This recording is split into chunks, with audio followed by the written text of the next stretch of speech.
Great. Well, good morning, everyone. This is the March 25th, 2022 meeting of the Vermont Climate Council's Subcommittee on Agriculture and Ecosystems.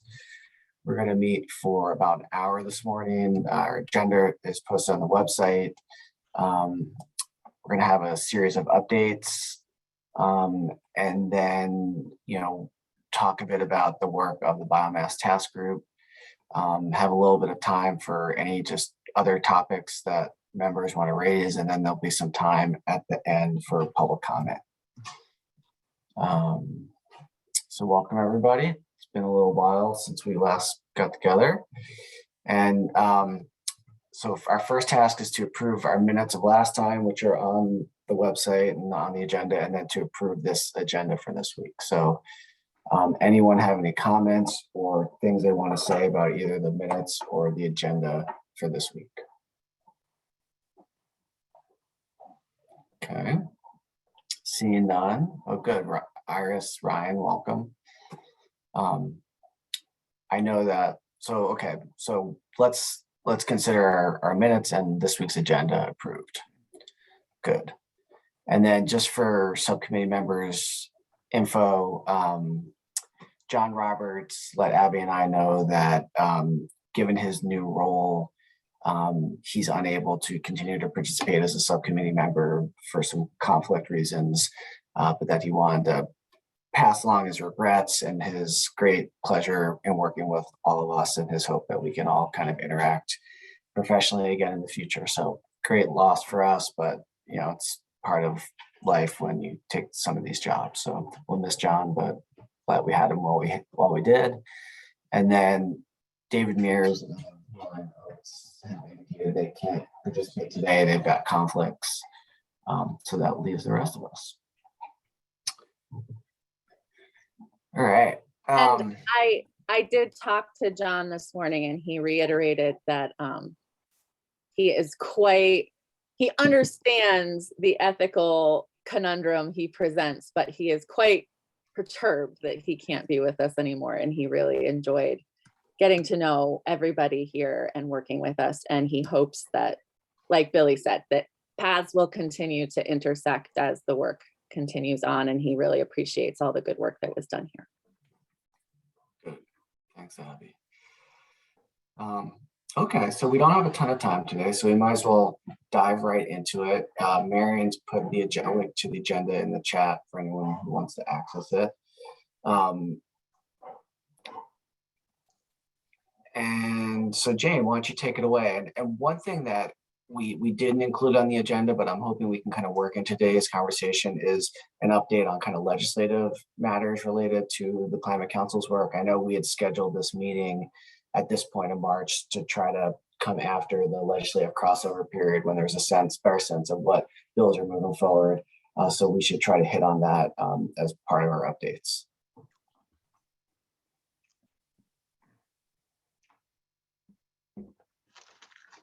Would you like me to talk about the legislative session stuff first, since sure, that isn't on the agenda, or you want to save it for the end if there's time?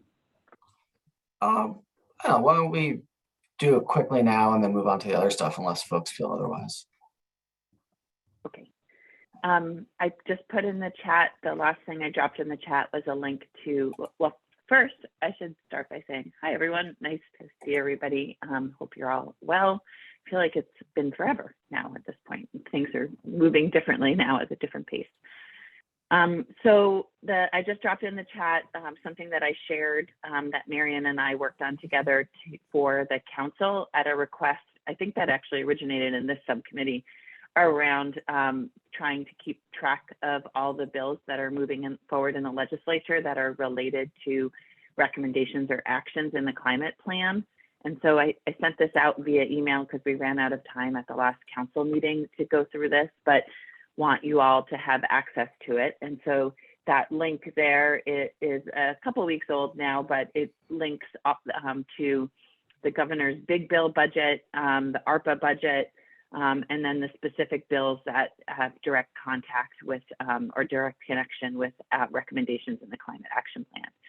And so I think that for many of you are much more involved in some of these than I am. So I'll give a just a 2-second overview on some of the most relevant bills that seem to have really good traction in the legislature, and then invite all of you to add any commentary or input on other things that you're more deeply involved in than I am.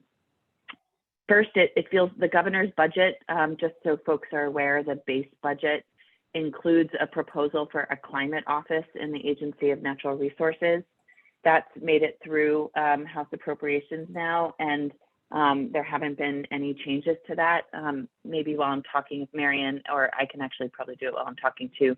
If folks haven't seen, there is a policy paper now that explains what the main functions of that climate office will be and the positions associated with that.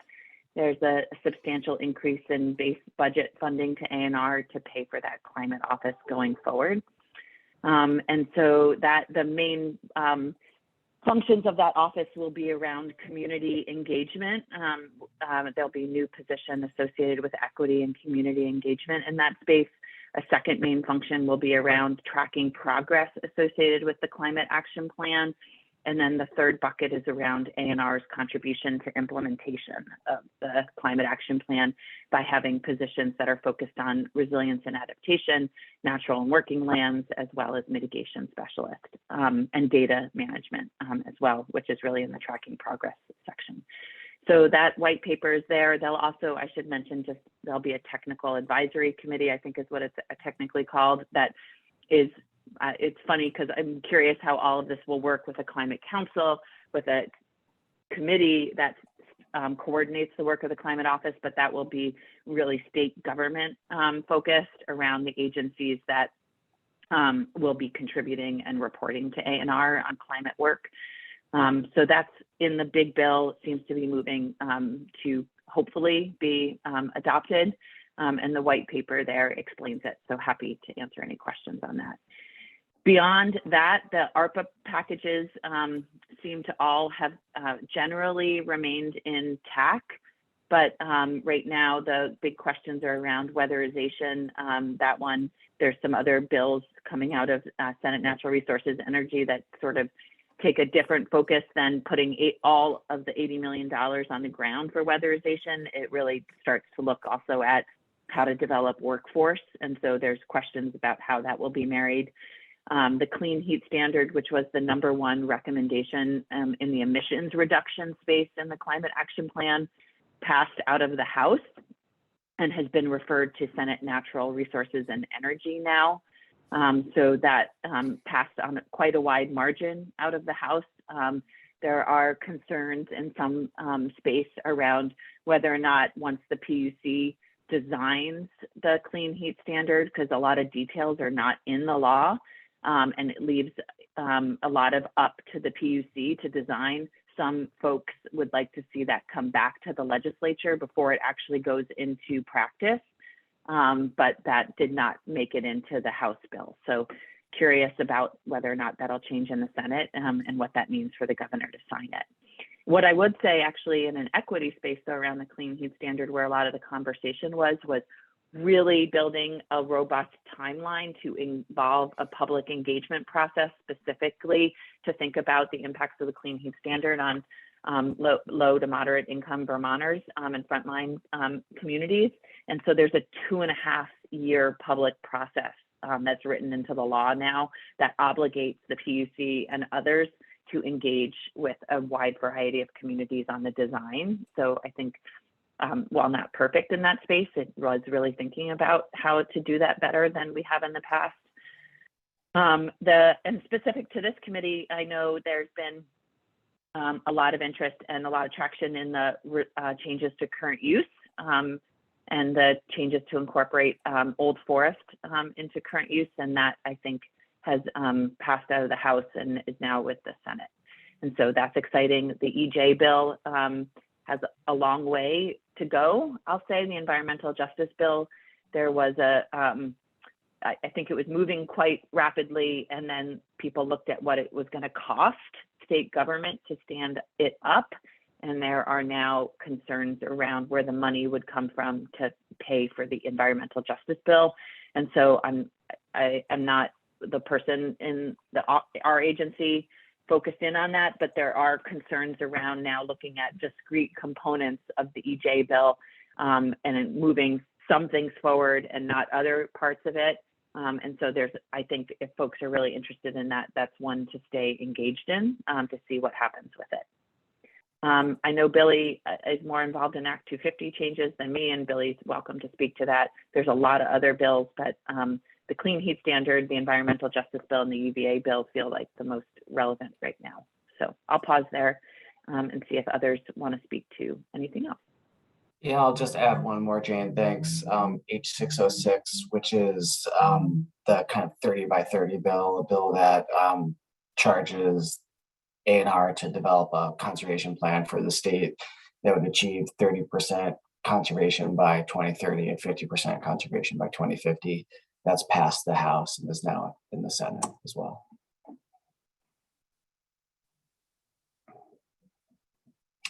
Great, any questions, comments? Go ahead. I guess I would just add, there's some interesting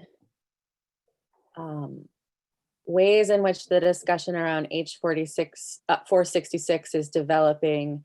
It's based very much in climate change and the thinking around that and how to be resilient, but there are also some pretty significant areas of concern from the agricultural community, particularly small producers. So it's kind of a live action view into the complicated nature of trying to sort through how to create equitable climate change policy that's holistic as we move forward. And that's the surface water withdrawal bill, right? Yes, yep. Great. So a little bit more clarity from when we last met, but still a lot of moving pieces. A lot of what we discussed is still kind of on the floor of the respective bodies, not yet passed out. So we'll see where things go, but certainly a lot of action in this first half of the legislative session this year on climate-related bills. Great. Anything else on that? Questions, comments from folks?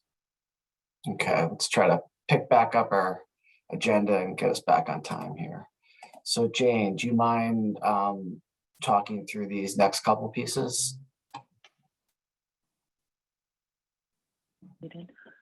They're happy to. So I just dropped in the chat again for a second time. So folks, if you're interested, we did post a request for information and asked a number of questions around life cycle analysis. We got 5 responses for that life cycle analysis RFI, and now are using that information if we are to move forward around an RFP. We have not decided on if that will be prioritized for an RFP.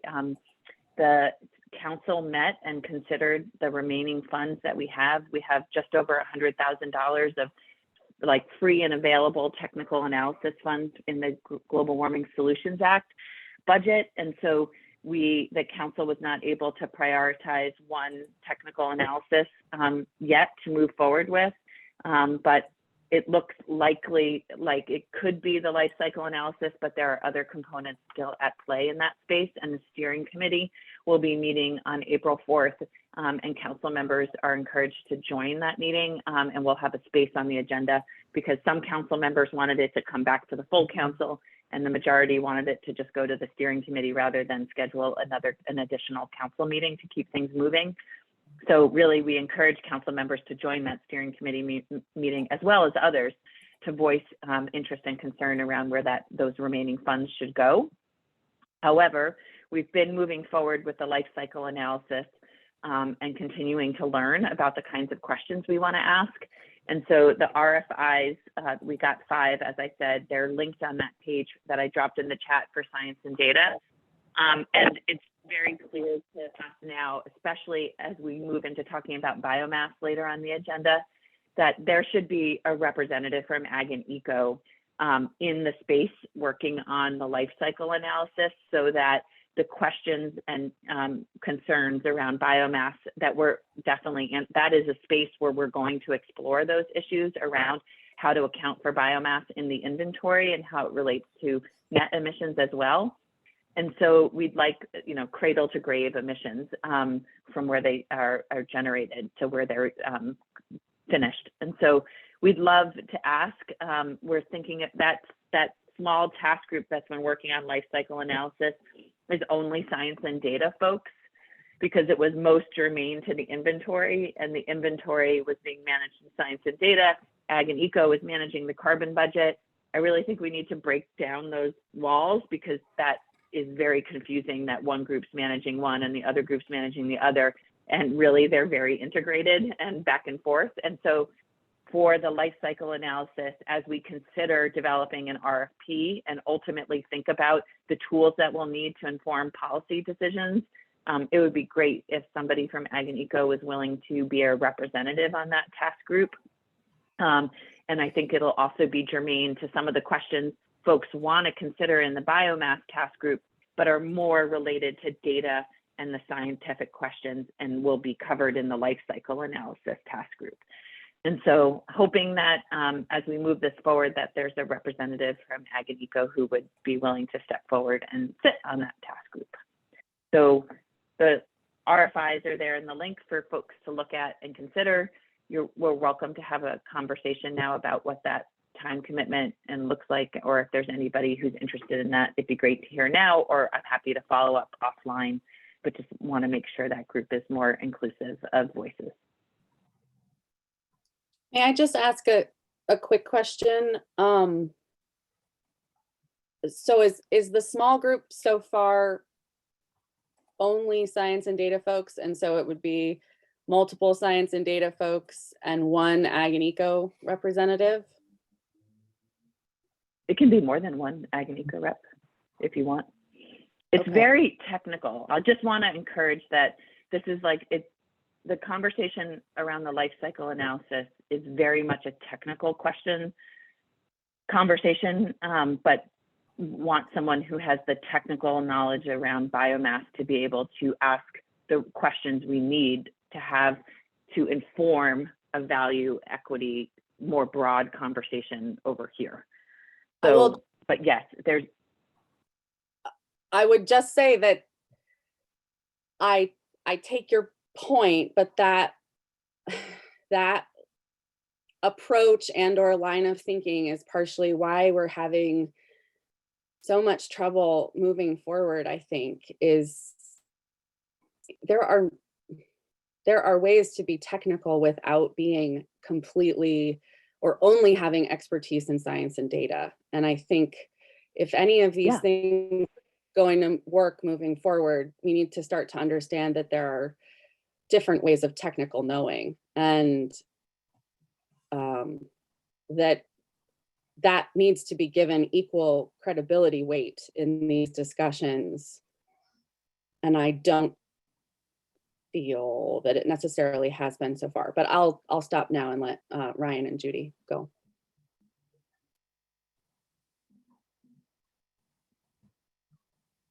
Ryan, I think you're thanks.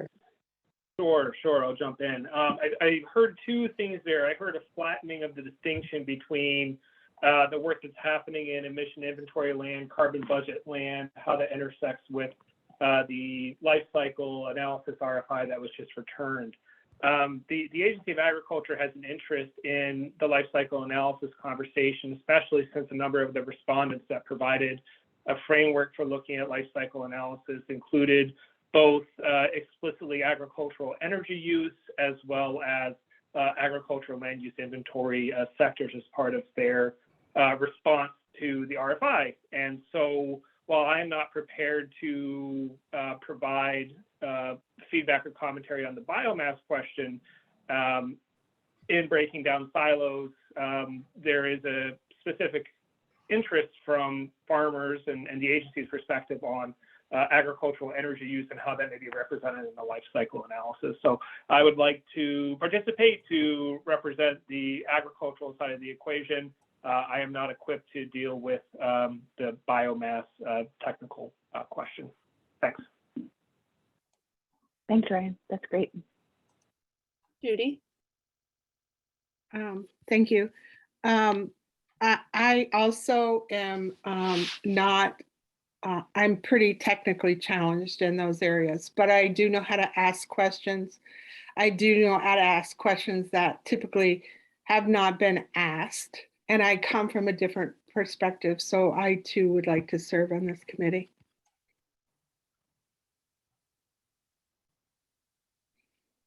Thank you both. That's great. I really appreciate you both being willing to take time. I have a lot of interest in it too, but full disclosure, our apprentice leaves April 15th and I have to go back to being an actual farmer at that point. So yeah, so I really appreciate both of you being willing to come forward in that way. Jane, do you know who, I just have a quick No, question. no, Jane, go ahead, Billy. I was going to say, I'm going to turn it back to Billy because I lost my agenda. Jane, has Science and Data already identified who is going to participate for them? Yeah, it has been and will continue to be. It's been Richard Hopkins, Jared Duval. There's so many task groups right now. I'm like, give me a minute.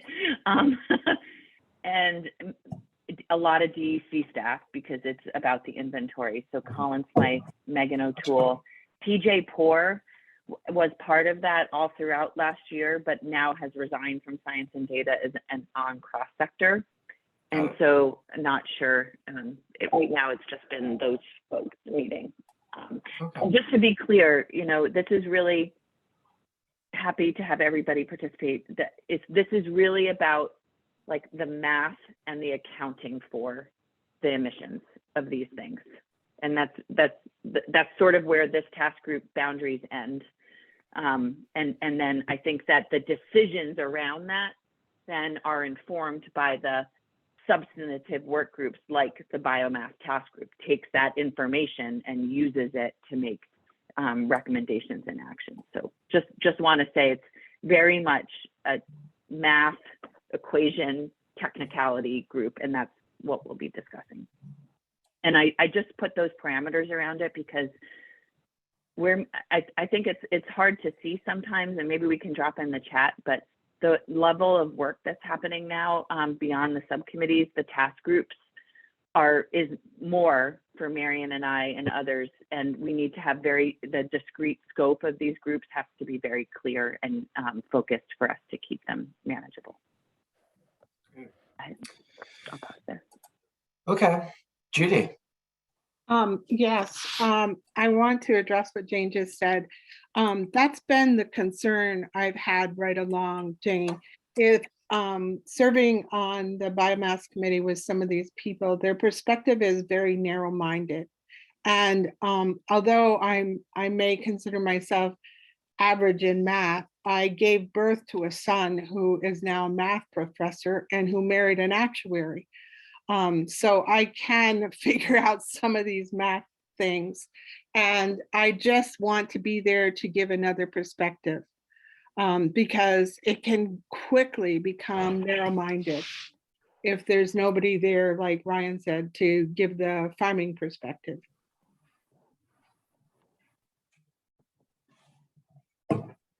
Well, thank you for doing that.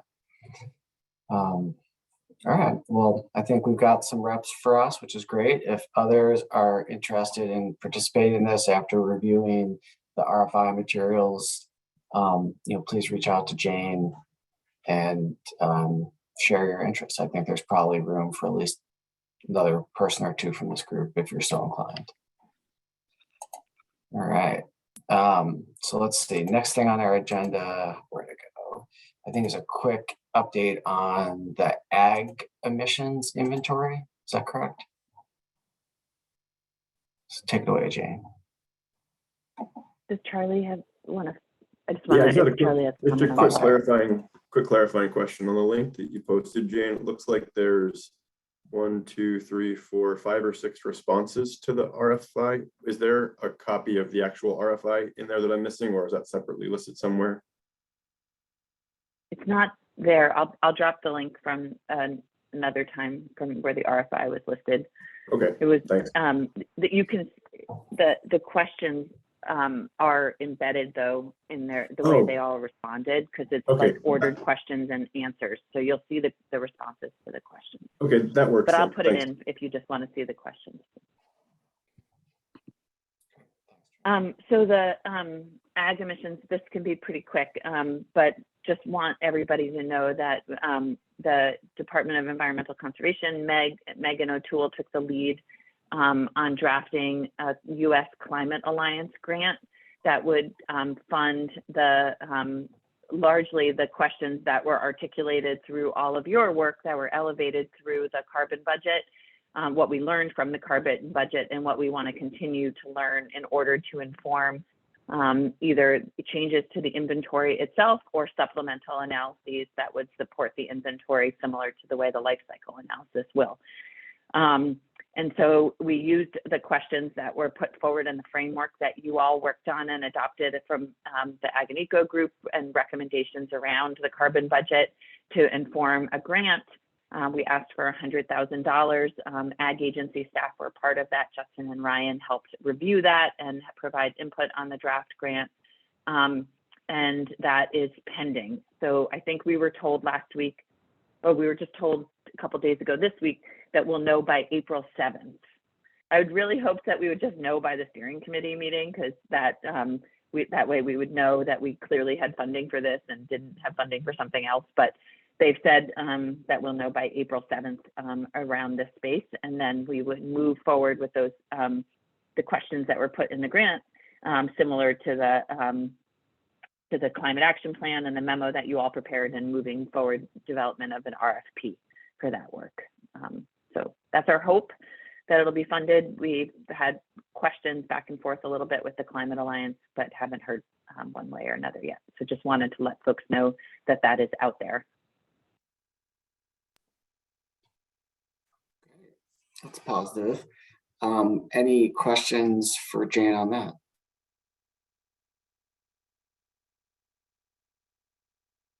Okay. All right. So we are now moving on to our next agenda item, which is an update from the Biomass Task Group. I think, as everybody knows from our subcommittee, we've got Judy, Charlie, and myself representing Ag and Ecos. There's folks from cross-sector and I believe science and data as well. We've met maybe 3 times so far. And you know, we've had a lot of conversation about kind of the scope and kind of role of this group.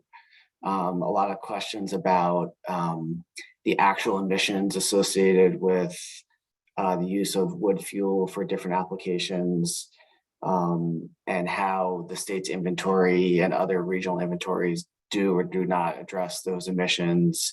And you know, as Jane talked about earlier, there's work going concurrent to develop inventory tools to help capture that more completely. And I think we're still trying to sort out exactly how this group informs the council's ultimate position on biomass. But I will stop and let Judy and Charlie or others kind of share their perspective on the work and any updates. And I don't know, Jane, if there's kind of a specific question we need to bring back to this group, or if this is really just.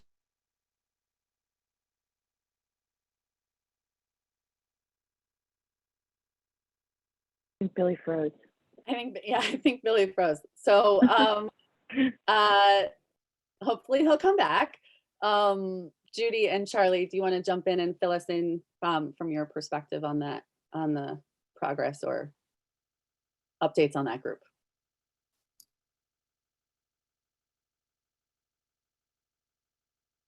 I had to mute, my phone keeps ringing. Charlie, do you want to go first? First or second, I think Billy captured most of the high level stuff in terms of where we're at, trying to figure out what the scope of the work is, and then a lot of conversation around what information we have versus what we need to kind of make the recommendations that we want to. And I agree. I think the recommendations we gave were pretty clear, but still people are questioning what the scope might be.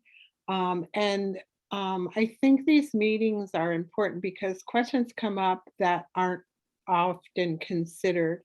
So for instance, I received a paper that showed air emissions or whatever they call them, pollutants from all the different people who burn wood chips. And they were extremely high. I was upset that like McNeil was putting out 204 tons of air pollutants. And Jane said, we're not studying air pollutants, we're studying greenhouse gas emissions. So I asked the question in the last meeting, what would that be for greenhouse gas emissions? And it's really kind of interesting because Colin calculated the figures, and for 503,000 metric tons of CO2 plus 10,000 tons of nitric oxide are being emitted from McNeil alone. And just about half of that is being emitted from Rygate. So that's a lot of tonnage of CO2 going into the air. And so I compared that to cars.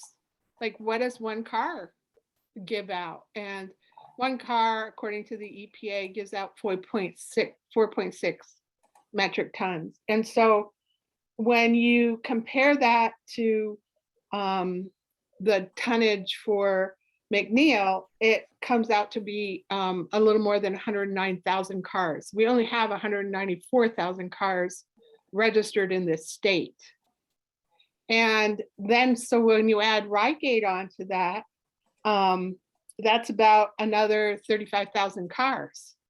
So the total carbon dioxide and nitric oxide that is being put out by these two plants just about is equivalent to every car we have in this state that's registered. And so it's questions like that and this committee that brings it a step further and makes them think out of the box, because they're all in a specific silo, and they defend that silo. And so I think this committee has a purpose, and I think this committee needs to drive home the recommendations that we had when we ended in December.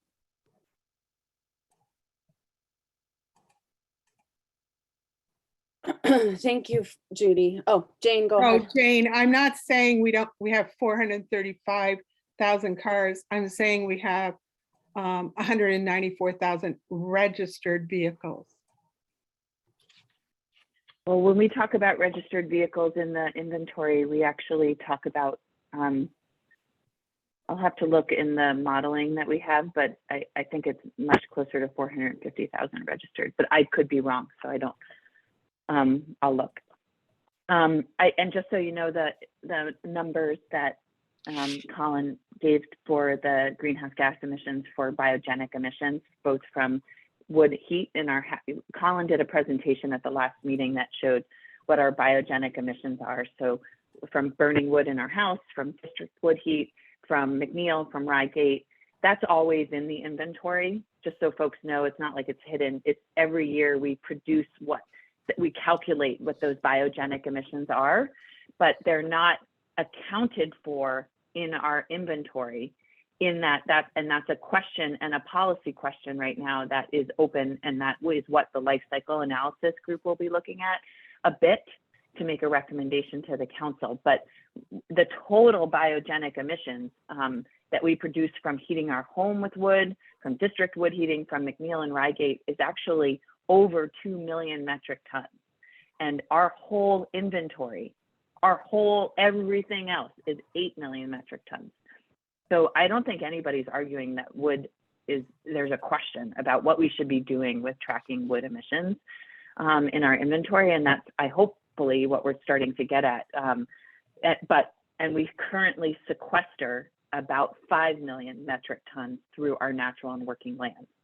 So there's a question of how we account long-term for our net emissions when currently 2 million isn't being accounted for in the inventory, and we got 5 million over here when we really only have 3 million up for grabs, so to speak, for net emissions. So there's a lot of work to be done there. And so I think everybody is open to that conversation, because I think there's a question about how wood is accounted for right now.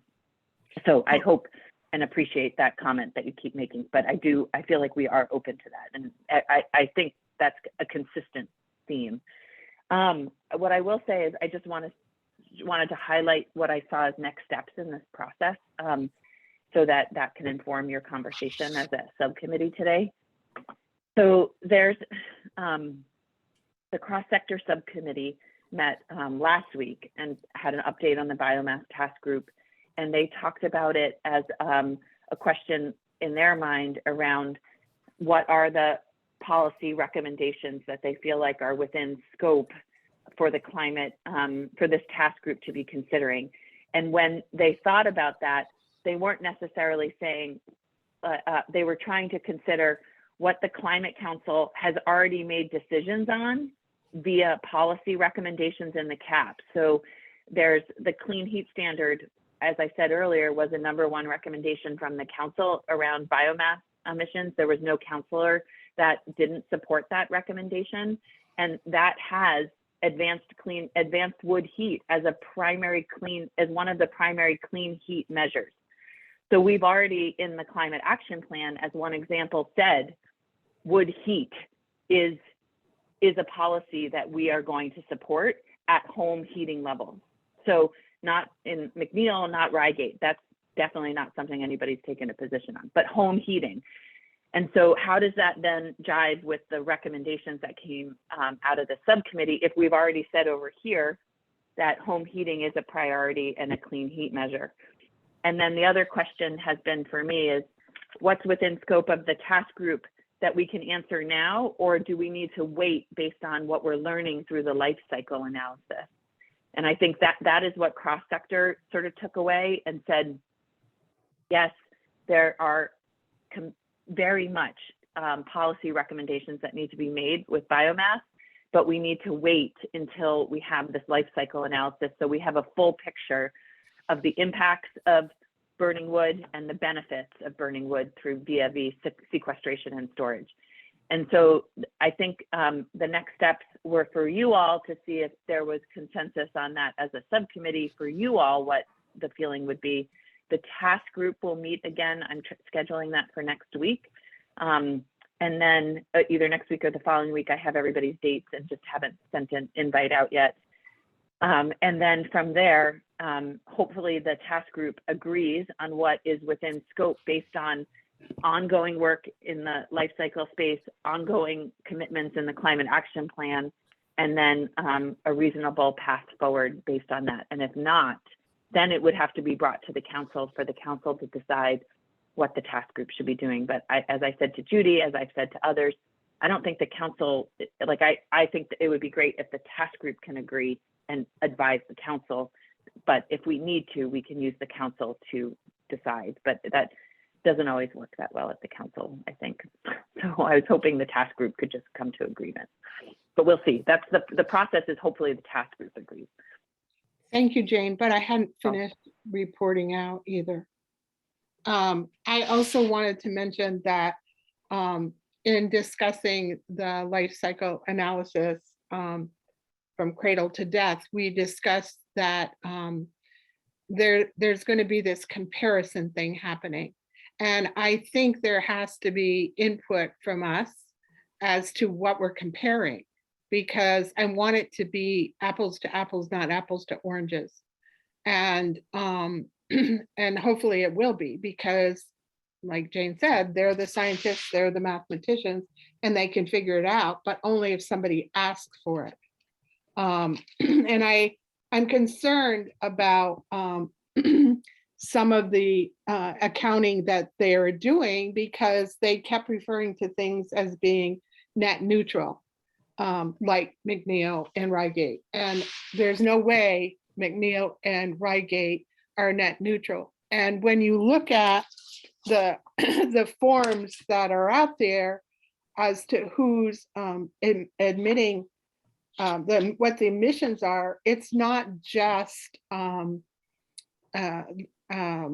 these biomass facilities that are emitting huge amounts. It's places that work with wood, furniture places, veneer places. It's kiln drying and milling companies. It's all these huge places that are working with wood that are contributing to the emissions. And when you add them together, it's a huge number. I think, thank you, Judy, for sharing that. I think what's, I guess I want to share has been striking to me is to be participating at the council level. And I did watch the cross-sector meeting, and I was really struck by the fact that it was admitted in that meeting that this biomass was something that they never, that meeting the other day was the first substantive discussion that they had had about biomass. But it had been portrayed in earlier discussions in the biomass task group that cross-sector had discussed this, and it was conveyed to the full council when we voted on the climate action plan that they had discussed biomass.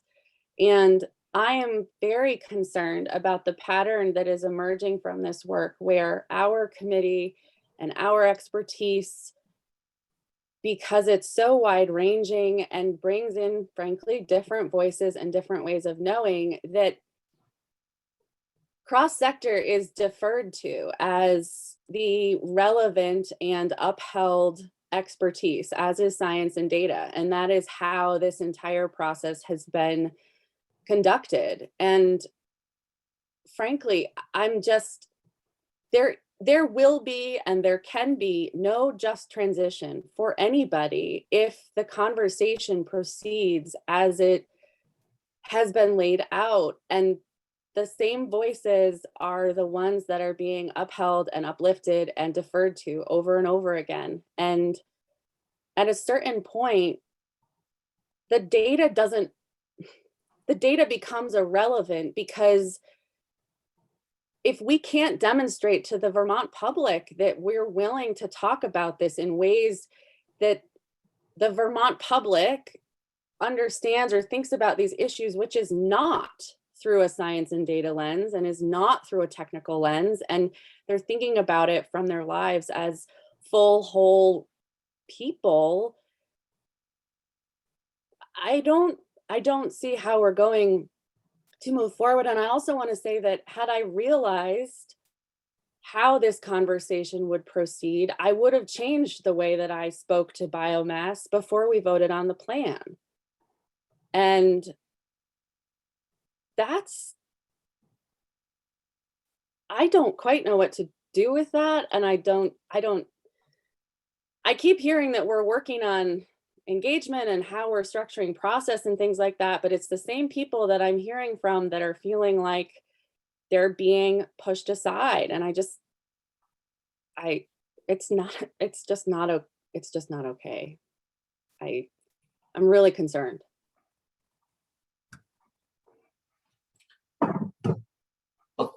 Thank you both. These are, very real issues and concerns. And, based on my experience in the biomass task group, my hope is that, we can come together and find agreement on how we kind of navigate this going forward. But if not, I think this really is a conversation for the council, right? This is a significant issue that has emissions impacts, natural resource, working lands impacts, equity impacts, just transition impacts, and not something that sounds like was really thoroughly vetted at the council level. And ultimately that may need to be the place where these issues kind of get resolved, unfortunately. That's the problem, Billy.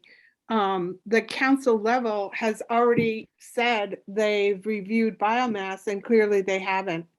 I had a conversation with Joey this past week to try to understand what their conversations were all about. And she's like, oh, we never discussed it.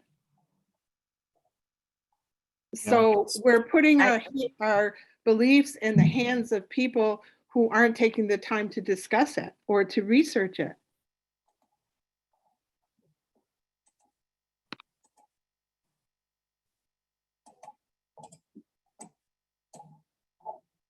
Oh, Jane. Just to put a clarifying point on what cross-sector did discuss and didn't discuss is, I don't think they discussed biomass comprehensively. I completely agree with that. They did discuss wood, burning wood as a home heating source as a clean heat measure for the clean heat standard.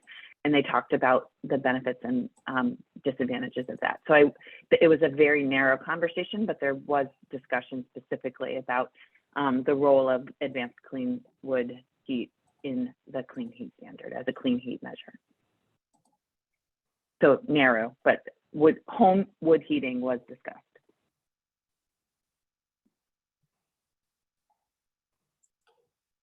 Brian.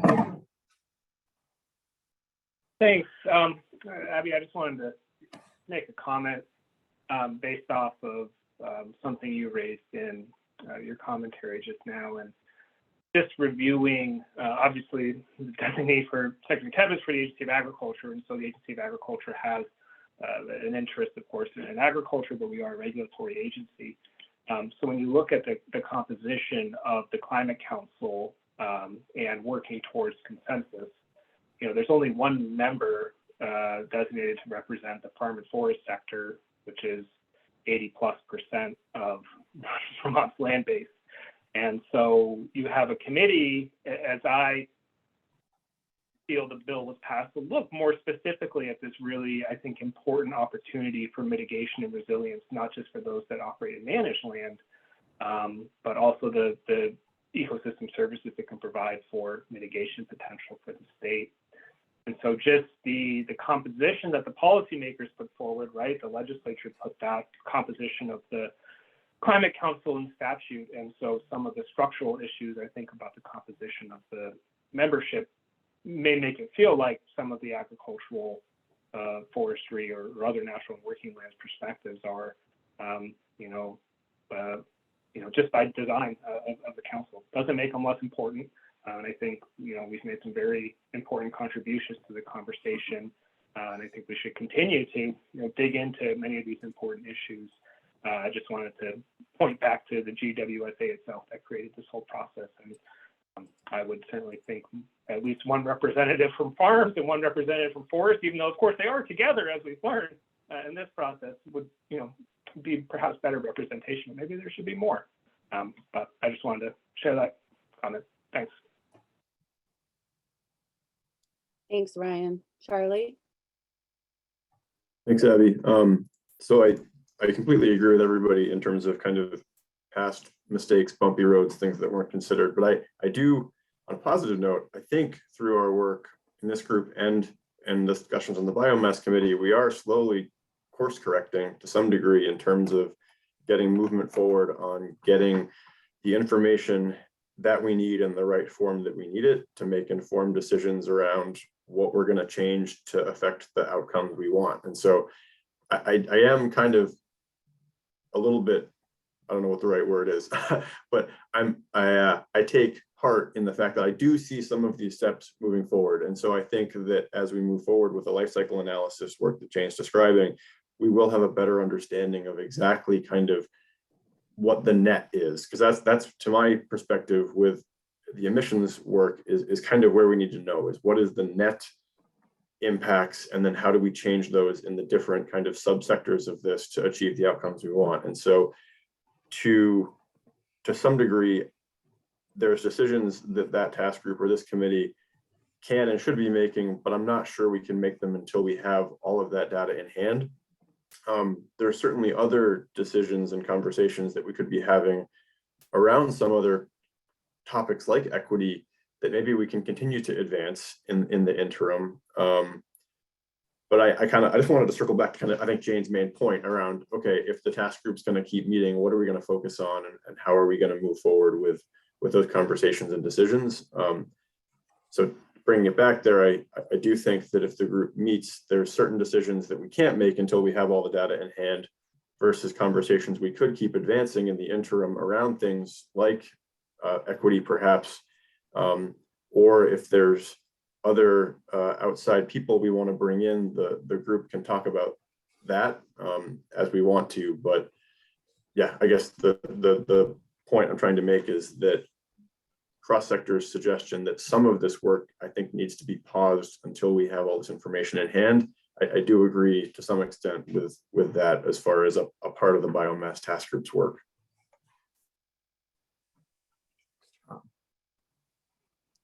Thanks, Charlie.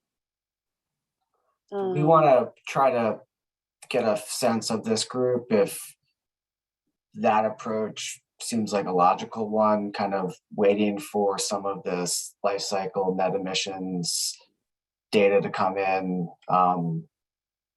before moving fully ahead with the biomass conversation, or is that something we can come back to another time?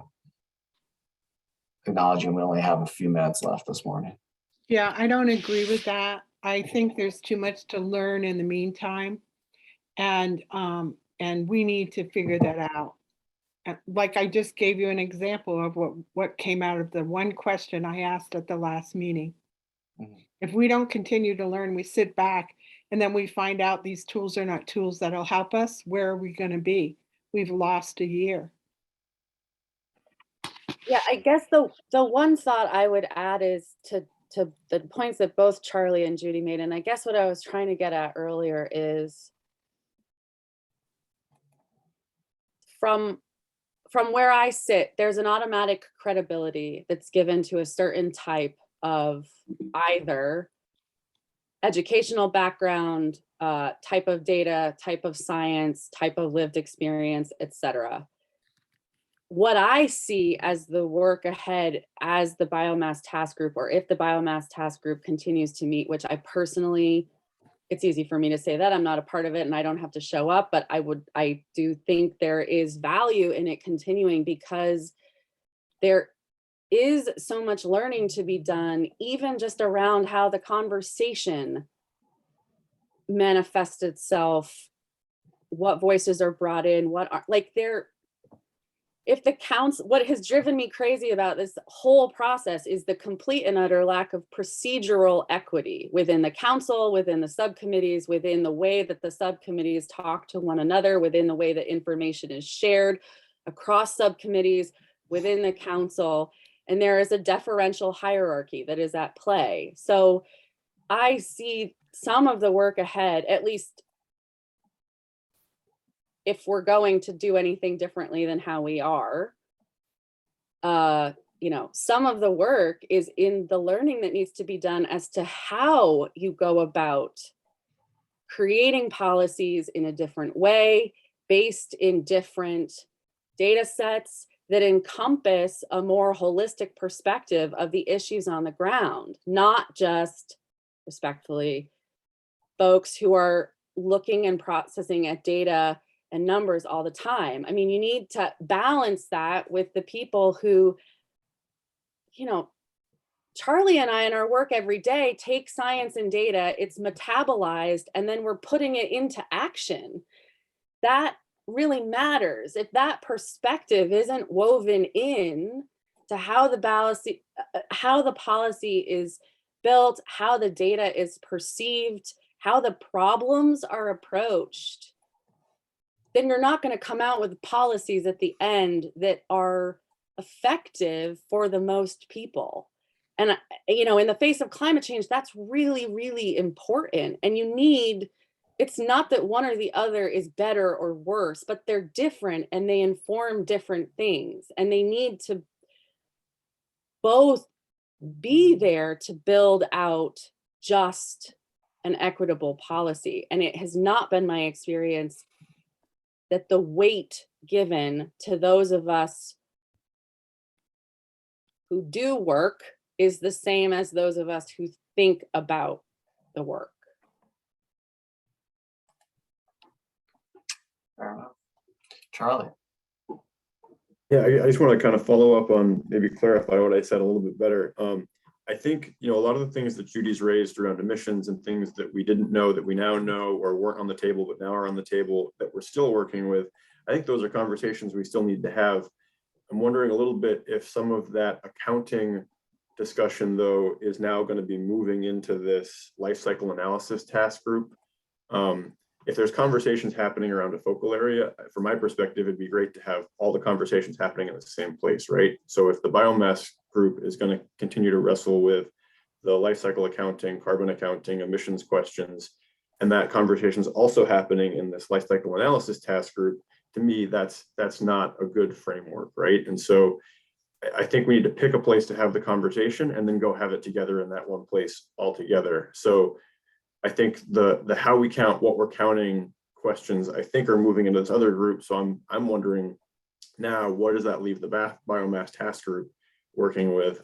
And so that's kind of how I'm kind of separating that in my head. So it's not that we shouldn't keep talking about the emissions things. It's just that I want to make sure that if we're having the conversations, where we're having them make sense in terms of the process.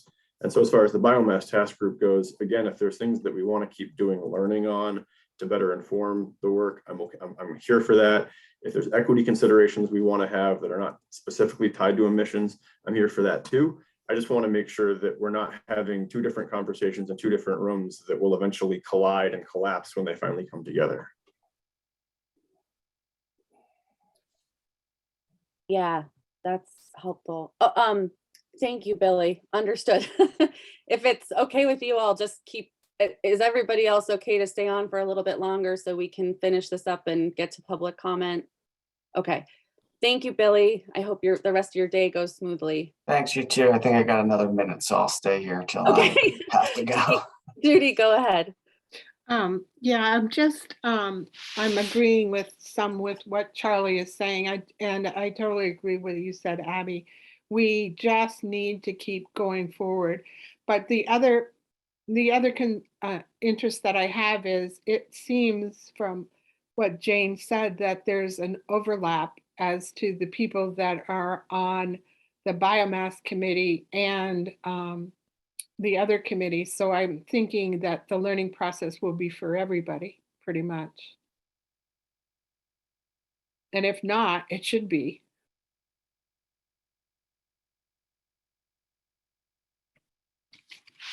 Yes, thank you, Judy. Sorry, I'm trying to get back to my agenda, which I have now lost. I think basically we were going to talk about biomass and then do sort of just if anybody had any thoughts. But since we're so over time, I'm wondering if everybody is okay with just jumping into public comment.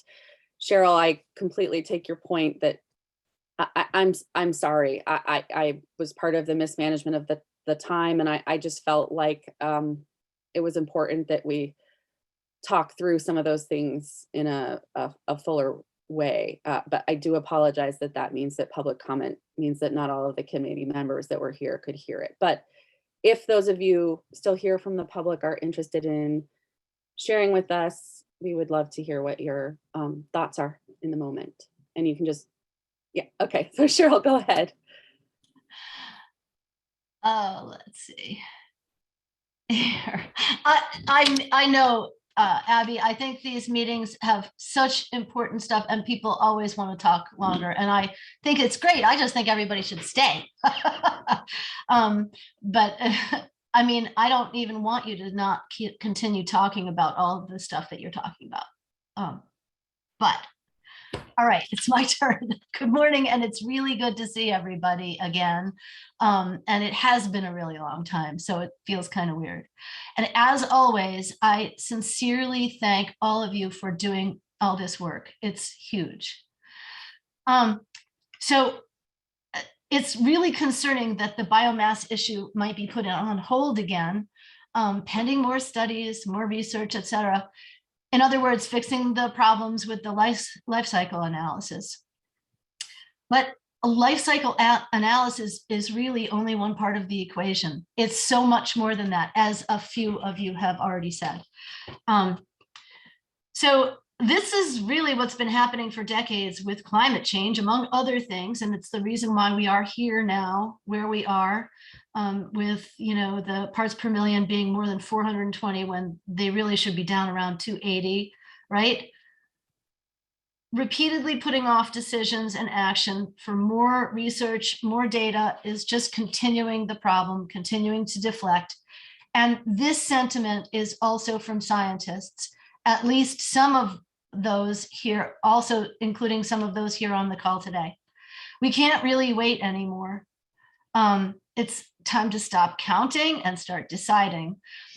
Biomass use, as you all know, is in legislation. Jane talked about the clean heat standard, and which is hugely using biomass, which is a very big problem actually with that clean heat standard. Data already exists that shows that biomass use accelerates greenhouse gas emissions, and to increase its use does more than that. Equity and just transition is not only human equity. And Judy's talked about that in the past, and I've talked about that in the past, and I believe others have. You can't fix the carbon problem or the climate problem and then exacerbate another equally disastrous crisis, the one of biodiversity and biomass in the other sense of the word. So I reiterate, like I've said many times before, that forests and trees themselves are much more than carbon. And perfect trees are not perfect forests. This continues to be ignored over and over again. Life cycle analysis, as I said, is just one part of the equation. We can also think of this in a different way. Step back for a minute. If the recommendations is to halt large-scale biomass use, like you discussed previous to December, that recommendation can later be changed with no lasting ramifications. The forest is still there to be logged if you change the recommendation. On the other hand, if it's not recommended to stop large-scale biomass use, the forests will be cut. If a change in recommendations is found to be the better answer later, after time passes, you can't unlog the forest. It's gone for at least 80 to 100 years, or however old that particular forest or those trees were when they were cut. And right now, long-term analysis doesn't matter. It will at some point in the future, but for the crisis that we're in right now, it doesn't matter. Greenhouse gases are out of hand. Once we get them under control, then net impacts over time can be used, but not right now. Right now, we have to save all we can, keep all the storage we have and add more storage, keep all the sequestration that we have and add more sequestration. We can't do this net analysis right now. We don't have time for that. We're not in the position. We could have done that 20 years ago. Whether it's officially still a forest, in reality, it is not until it does become one again in those 80 to 100 years, or more than that, actually, that it's just tree cropland, and that's not a forest, including its diversity, depending on the type and the functions. And at the very least, the wise decision would be to stop large-scale biomass use now until the new life cycle analysis can be determined. If you want to put the biomass task group on hold, put biomass use on hold as well until you come to the decision. So I and many others, including you, Charlie, and I guess, and Abby and Judy, and I'm not sure who else, implore you to not only continue the biomass task group, but also increase the membership and add not only biomass use experts, but also forest ecologist experts. And it should be quicker, Jane, next week, not the following week. That's about it. Thank you for listening. Thank you for working on this. And please, if you're going to put things off, put it all off. That's it. Thank you, Cheryl. I guess the follow-up I'll offer is the problem that I always see in this work is that the first issue is this committee has no actual power. The second is that the Climate Council doesn't even have any actual power.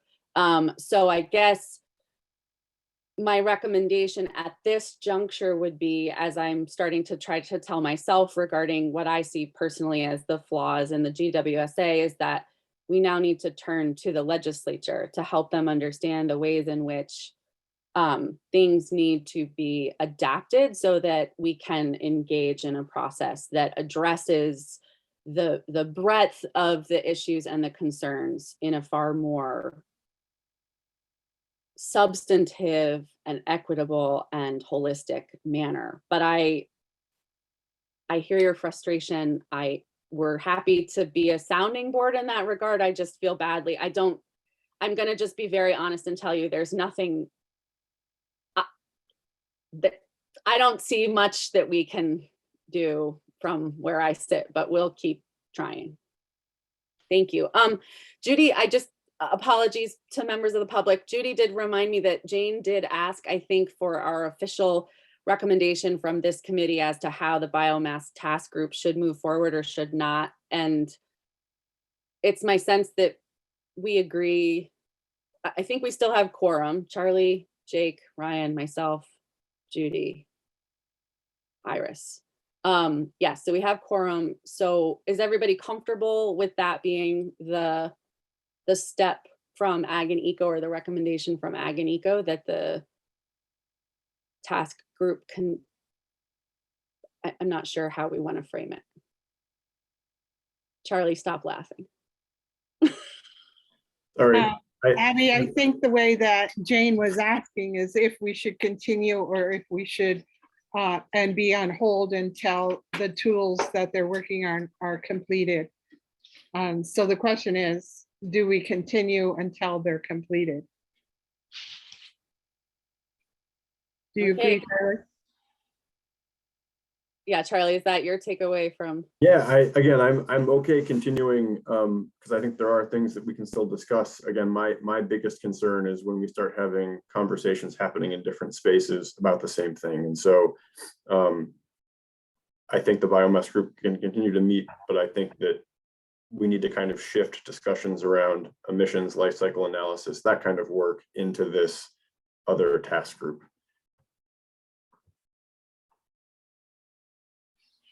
Okay. And I will add, and then bring the results of that back into the biomass task group to inform the decisions that we want to make around that. Because if we're making decisions that aren't based in data, we're just yelling into the wind.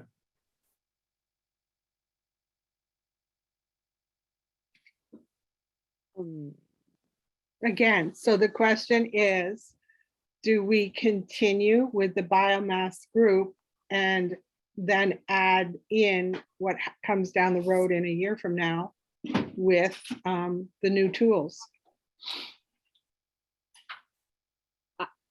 Yeah, my vote would be that the group should continue in some iteration.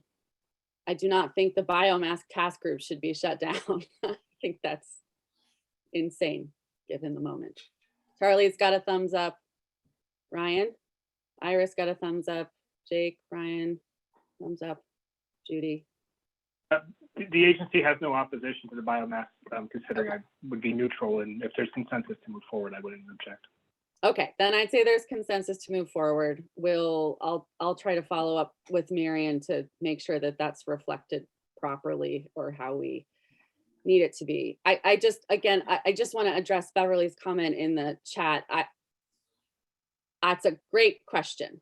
I have asked it many times myself. I keep showing up and fighting because my dear friend Judy here keeps showing up and fighting. And I think that there is power to I think we've had some really substantive and really new conversations in this subcommittee, at least, that I think are beginning the conversations that need to start happening more often.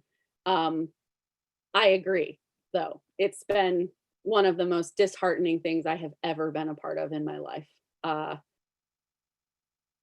I mean, yeah.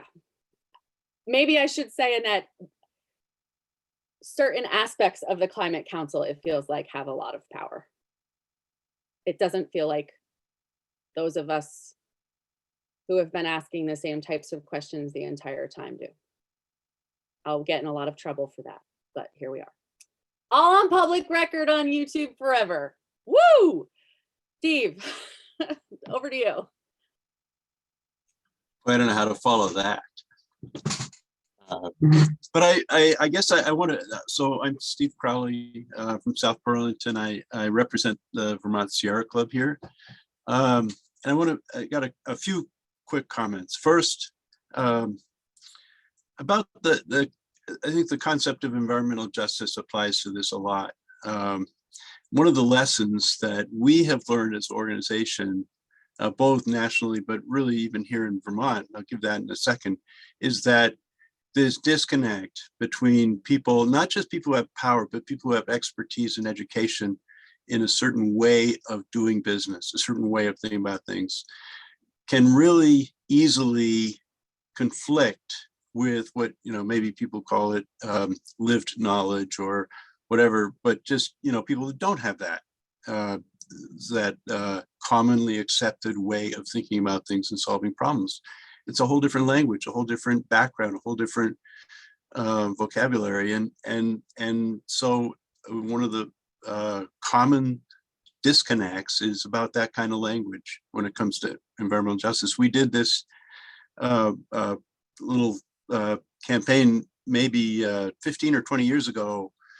Our Sierra Club had a stake in the McNeil plant because we had intervened when it was first built, and there was a court settlement about emissions. And when McNeil wanted to increase its burning, we were brought in to revise that. And as part of that process, we learned that the neighborhood right above McNeil, how it's down in the Intervale there, right above McNeil, they had odor problems and dust problems, and McNeil was solving it by giving them air conditioners and telling them to keep their windows shut.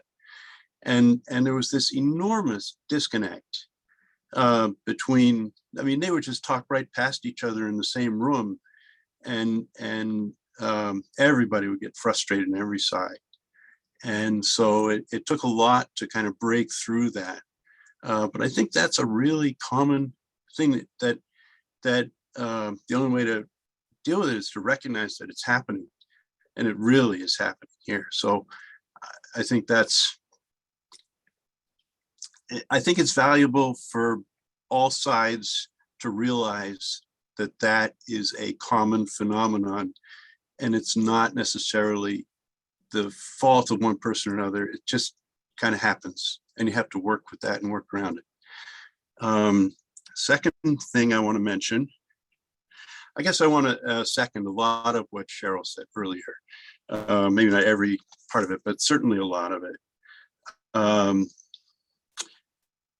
And one more thing is, I just want to emphasize that, a lot of this issue is on the table right now in the legislature with the clean heat standard, very, very much. And I don't think it would hurt at all for those of you who have felt unheard in this Climate Council process to let your voice be heard, because the legislature sees that bill as some people say the crown jewel of the Climate Action Plan, and it's got a lot of momentum. And some of the concerns that we have are about, so the biggest concerns we have are about how bioenergy is dealt with. So I would encourage you to find a way to let your voice be heard in that debate as members of the Climate Council, as members of this subcommittee, and voice that there may not be unanimous consensus on how great a thing that all is. So anyway, I know you're short on time, but thanks a lot for all your work. Appreciate it very much. Thanks. Thank you, Steve. Appreciate you sharing your thoughts with us. Annette is next on my screen. Hello, Annette Smith, Vermonters for a Clean Environment. I'm confused by the discussion I heard today about the conversations that have been taking place. So I just want to put on the record my recollection of what I have heard in the two public biomass task group meetings and last week's cross-sector mitigation subcommittee meeting. My impression is that the life cycle analysis is going to be based on the finding that biomass is carbon neutral. And in the discussion at last week's cross-sector mitigation subcommittee meeting, it was pretty clearly stated that the life cycle analysis isn't exactly what some of us think of it as being, but it is more of a comparison of the different emissions rather than, I mean, I truly do not know, based on all these meetings that I've been watching, whether or not a life cycle analysis will look at the entirety of the fossil fuel consumption, you know, for the harvesting of wood, the transportation, if all of that will be accounted for. But it was certainly, I was left with the impression after last week's meeting that the idea of putting this off for a year, putting off the biomass task group meetings for a year, may not result in an honest accounting of biomass emissions. And I think that needs to be clearly articulated and identified as what is this accounting going to result in? Is it going to be an honest accounting of biomass that does not consider it biogenic? And as I pulled out of one of the links that Jane posted, that the current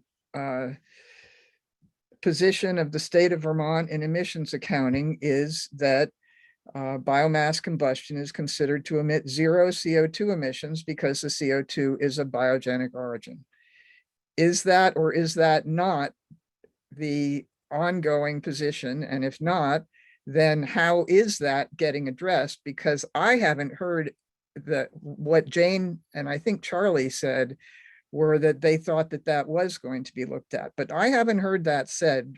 And I agree with others who've said that the cross-sector mitigation subcommittee really is kind of running the show. And I was not happy when the biomass issues from ag and ecosystem came to that subcommittee, and how your work was pretty much, you know, treated, is the right word, hostilely. I mean, it was not a friendly greeting. So we do have some, I think, just fundamental questions here that have, it seems like people don't want to have this conversation.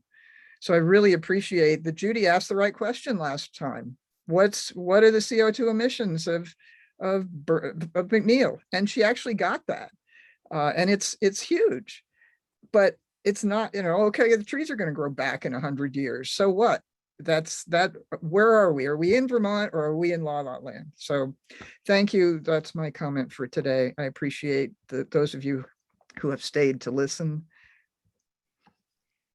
Thank you, Annette. Yeah, it is particularly interesting, I'll say, because there's a refusal to understand that a cow, which is created by nature, has biogenic emissions. So it's interesting that burning wood, which is in this instance human. Anyway, I digress.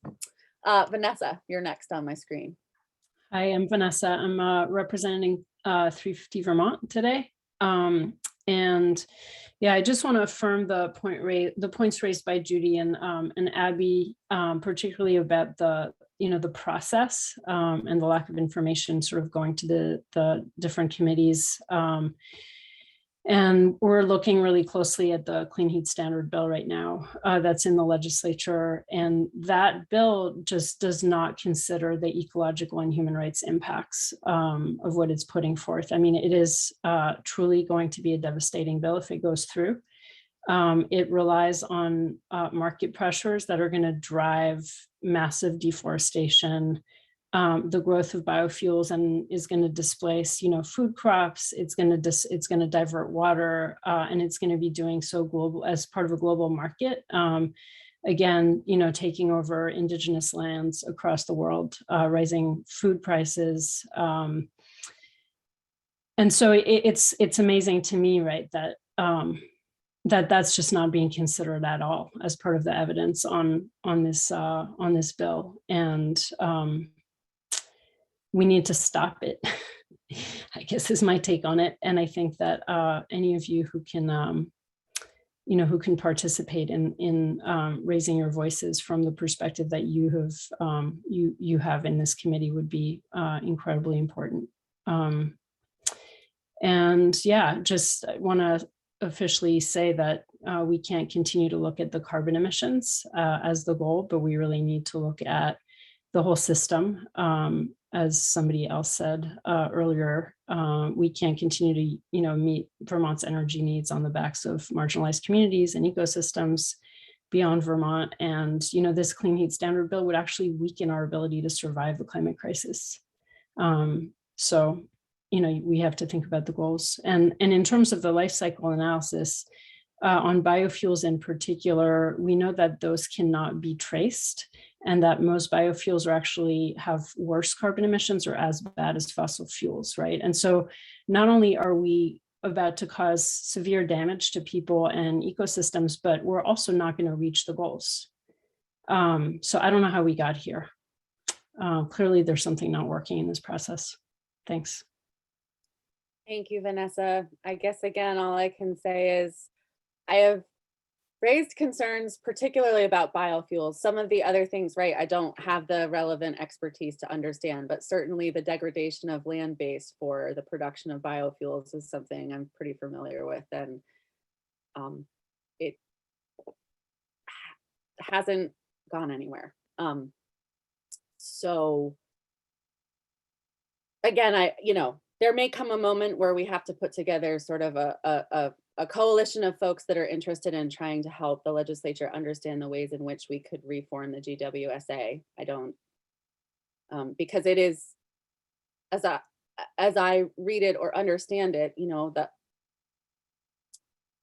the grounding mechanism through which this work is being done is through the emissions reductions targets, and that is the centralizing force or principle through which any recommendation is being filtered. And so that's, I don't think it was I'm not sure that they intended it that way, but I think has inhibited the fullness of the conversation that needs to transpire in order to build out a holistic approach in ways that, to your point, do not continue to put the same harmful impacts on the same marginalized communities over and over.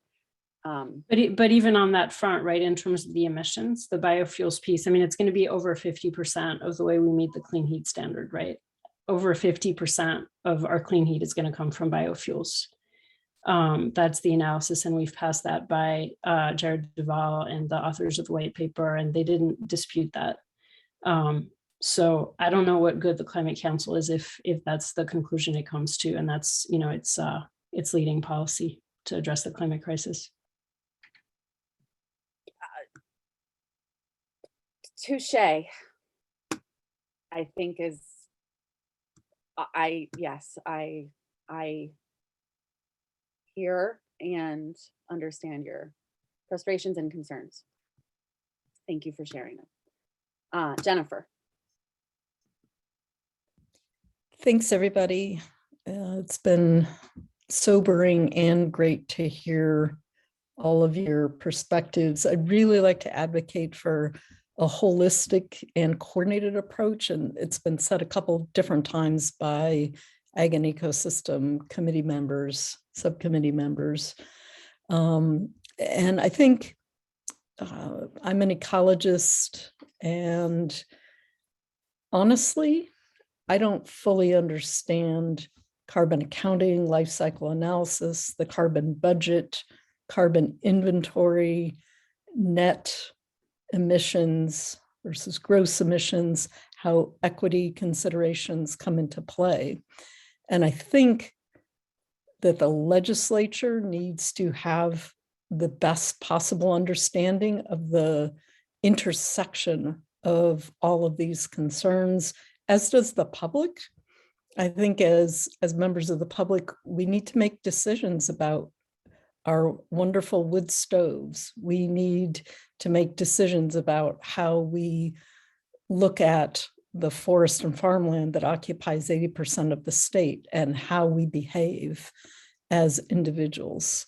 And I don't think we're going to be able to do that without a coordinated and holistic look at some of these issues. So I really advocate, and you know, it pains me to say, but I would just love more members of the Ag and Ecosystem Subcommittee to be participants in such a coordinated effort and to call for such a coordinated and holistic effort. But I know that that's more work for you, and I know that it might not be successful. But I will sleep better at night knowing that we tried. Thank you. Thank you, Jennifer. Okay, friends, with that, I really appreciate you all staying on longer so that we could engage deeper in conversation with our members of the public who follow along here. I think it's a Friday, so happy weekend. And if there's nothing else from anybody, I guess we'll call it, and I hope you all have a beautiful rest of your day. Okay. Thank you, everyone. Appreciate the Thank you, comment. everybody. Thanks all. Good day. Thanks, Thanks. Ed.